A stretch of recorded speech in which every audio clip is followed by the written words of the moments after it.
¿Qué tal, amigos? Les habla el padre Rafael Chávez y aquí estamos de vuelta en su pequeño espacio de meditaciones. Hoy es miércoles 23 de abril y estamos en plena octava de Pascua. Sin embargo, nos embarga todavía y apenas comienza el luto y el dolor por la partida hacia la casa del Padre de nuestro querido Papa Francisco, amado por multitudes, odiado por algunos, pero un papa que sin duda alguna, como bien lo han dicho algunas publicaciones serias, único en su estilo, un papa inolvidable y un papa que ha marcado época en sus 12 años de pontificado. Hagamos un pequeño responso por él. En el nombre del Padre, del Hijo y del Espíritu Santo. Amén. Oh Dios, que en tu inefable providencia quisiste que tu siervo Francisco fuera contado entre los sumos sacerdotes, concédenos, te suplicamos, que él, quien en la tierra ocupó el lugar de tu Hijo unigénito, sea unido para siempre a la compañía de tus santos pontífices. Por el mismo Jesucristo, tu Hijo, que vive y reina contigo en la unidad del Espíritu Santo, Dios, por los siglos de los siglos. Amén.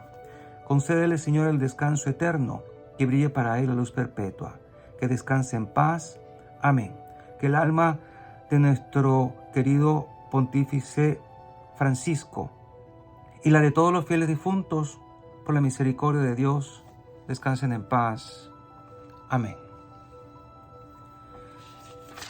Y mientras asimilamos lo que ha ocurrido, pues tratamos de vivir esta octava de Pascua en la esperanza de la vida eterna. El jubileo no se ha detenido, el jubileo sigue, recordando que nuestra esperanza definitiva es la eternidad. Hacia allá vamos y hoy, más que nunca, debemos mirar hacia ella. Comencemos pues con la primera lectura de este miércoles, tomada del libro de los Hechos de los Apóstoles, capítulo 3, versículos del 1 al 10. En aquel tiempo, Pedro y Juan subieron al templo para la oración vespertina. A eso de las 3 de la tarde, había allí un hombre lisiado de nacimiento, a quien diariamente llevaban y ponían ante la puerta llamada La Hermosa, para que diera limosna a los que entraban en el templo. Aquel hombre, al ver a Pedro y a Juan cuando iban a entrar, les pidió limosna. Pedro y Juan fijaron en él los ojos. Pedro le dijo: míranos. El hombre se quedó mirándolos en espera de que le dieran algo. Entonces Pedro le dijo: no tengo ni oro ni plata, pero te voy a dar lo que tengo. En el nombre de Jesucristo Nazareno, levántate y camina. Y tomándolo de la mano, lo incorporó. Al instante, sus pies y sus tobillos adquirieron fuerza. De un salto se puso de pie, empezó a andar y entró con ellos al templo caminando, saltando y alabando a Dios. Todo el pueblo lo vio caminar y alabar a Dios.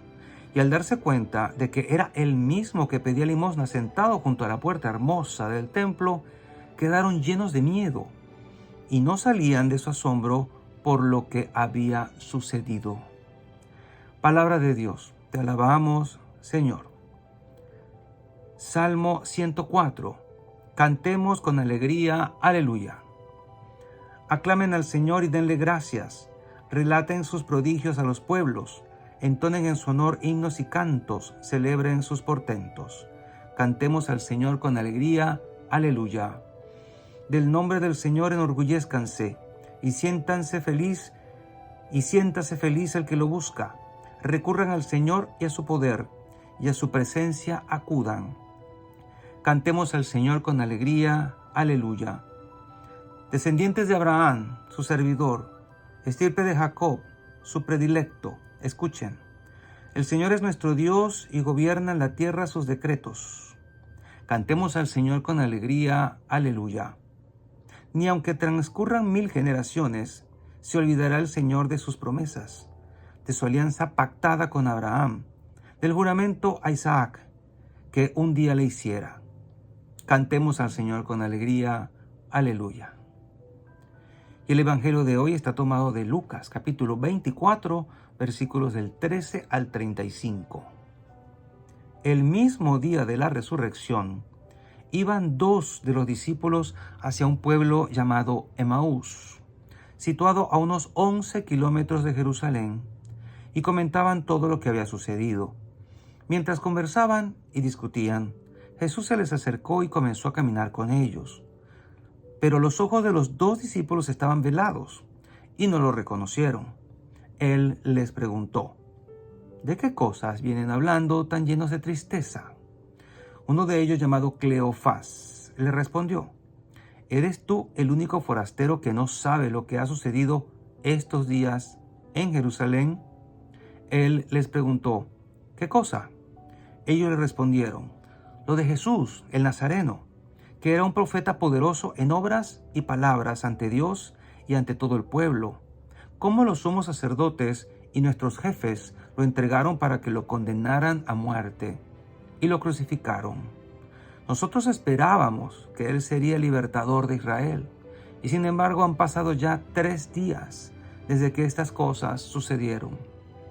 Es cierto que algunas mujeres de nuestro grupo nos han desconcertado, pues fueron de madrugada al sepulcro, no encontraron el cuerpo y llegaron contando que se les había aparecido unos ángeles y les dijeron que estaba vivo. Algunos de nuestros compañeros fueron al sepulcro y hallaron todo como habían dicho las mujeres, pero a él no lo vieron. Entonces Jesús les dijo: qué insensatos son ustedes y qué duros de corazón para creer todo lo anunciado por los profetas. ¿Acaso no era necesario que el Mesías padeciera todo esto y así entrara en su gloria? Y comenzando por Moisés y terminando con todos los profetas, les explicó todos los pasajes de la Escritura que se referían a él. Ya cerca del pueblo a donde se dirigían, él hizo como que iba más lejos, pero ellos le insistieron diciendo: quédate con nosotros, porque ya es tarde y pronto va a oscurecer. Y entró para quedarse con ellos. Cuando estaban a la mesa, tomó un pan, pronunció la bendición, lo partió y se lo dio. Entonces se les abrieron los ojos y lo reconocieron, pero él se desapareció. Y ellos se decían el uno al otro: con razón nuestro corazón ardía mientras nos hablaba por el camino y nos explicaba las Escrituras. Se levantaron inmediatamente y regresaron a Jerusalén, donde encontraron reunidos a los 11 con sus compañeros, los cuales les dijeron: de veras ha resucitado el Señor y se les ha aparecido a Simón. Entonces ellos contaron lo que les había pasado en el camino y cómo lo habían reconocido al partir el pan. Palabra del Señor. Gloria a ti, Señor Jesús. Y bien, en estos días de la octava de Pascua es como si viviéramos un continuo tiempo pascual, como si fuera un día. De hecho, toda la cincuentena pascual, dicen los padres de la iglesia, era como un solo día. Y esta octava, que va desde el domingo de Pascua de Resurrección hasta el domingo siguiente, que es el domingo de la Misericordia, es como si fuera la madrugada de aquel gran día que es todo el tiempo pascual. Según Lucas 24, dice: y sucedió que estando con ellos a la mesa, tomó pan, pronunció la bendición, lo partió y se lo dio. En ese momento se les abrieron los ojos y lo reconocieron, pero él desapareció de su vista. Entonces se dijeron el uno al otro: ¿no ardía nuestro corazón mientras nos hablaba en el camino y nos explicaba las Escrituras? Entonces, fijémonos esto. 2 discípulos de Jesús habían estado comentando los acontecimientos de la semana anterior mientras recorrían los 11 kilómetros que separan a Jerusalén de Emaús. Anteriormente habían albergado la esperanza de que Jesús fuera quien redimiría a Israel. Pero luego pasó lo que pasó. 3 días después corrieron rumores de su resurrección, lo que los dejó muy confundidos. Durante el viaje Jesús se les aparece a estos discípulos, pero al principio algo misterioso sucede. No lo reconocen. Su identidad permanecía oculta a sus ojos. Jesús los escuchó y expresó su pesar por su falta de comprensión. De hecho, fue muy duro cuando se refirió a este asunto.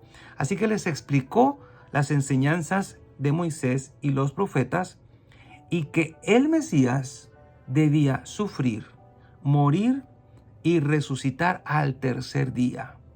Mientras Jesús hablaba, los discípulos comenzaron a comprender y sus corazones comenzaban a arder.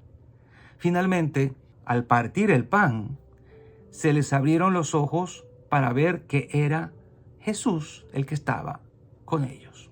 Entonces, preguntémonos, ¿por qué ocultó Jesús su presencia resucitada a sus discípulos? Parece que lo hizo por su falta de fe. Ellos dijeron, esperábamos que fuera Él quien redimiría a Israel. Pero la crucifixión fue demasiado para ellos. No podían comprender que el Redentor tuvo que sufrir como Jesús, así que comenzaron a dudar. Con demasiada frecuencia nos comportamos como estos dos discípulos, confundidos en cuanto a la fe y llenos de dudas. Pero debemos verlos reflejados en la persona de estos discípulos mientras caminaban hacia Emaús. Jesús les ofreció un maravilloso don. Por eso debemos vernos reflejados en la persona de estos dos discípulos mientras caminaban hacia Emaús.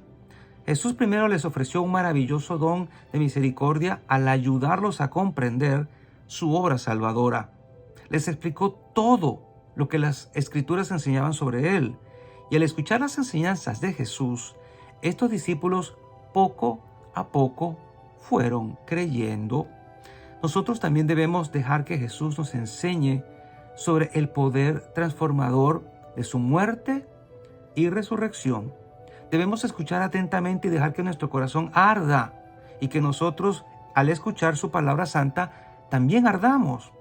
Solo así alcanzaremos la fe que necesitamos para comprender y aceptar más plenamente el poder transformador del misterio pascual. Además, no olvidemos que ellos lo reconocieron plenamente cuando parte el pan. Entonces fue un camino que fueron recorriendo desde las Escrituras bien explicadas por Jesús. Se les abre el entendimiento y cuando parte el pan, la Eucaristía, ahí es cuando plenamente lo reconocen. Ahí saben que es Él y ya, desaparece. Es como si Jesús dijera, aquí está mi cuerpo, pues quédense con Él. Y aquí voy a quedarme yo con ustedes. O sea que preparándonos para su ausencia física, como lo conocíamos, y para quedarse de esa otra forma, la forma sacramental, como se queda con nosotros en cada misa, en la fracción del pan. ¿Eres tú un discípulo de Emaús, lleno de dudas y atormentado porque Jesús no era lo que tú pensabas que era? Pero resulta que lo que Él hizo era más grande que lo que había en tu cabeza, porque los planes de Dios son más grandes que lo que hay en nuestra cabecita. Y nuestros proyectos no alcanzan a ser como los proyectos del Señor. Muchas veces nos sentimos frustrados porque las cosas no salen como las esperamos y pensamos que Dios anda perdido. No, el perdido eres tú. El perdido soy yo. Cuando no nos damos cuenta de que las cosas pasan cuando Dios permita que pasen y como Dios quiere que pasen. ¿Qué podemos hacer? Alinearnos a ese plan y dejar que nuestra confusión se transforme en total claridad y la fe tome su puesto para que reconozcamos a Jesús donde Él quiere mostrarse. Y la bendición de Dios Todopoderoso, Padre, Hijo y Espíritu Santo, descienda sobre cada uno de ustedes y les acompañe siempre. Y seguiremos en contacto, si Dios lo permite, a través de este canal. Chao, chao.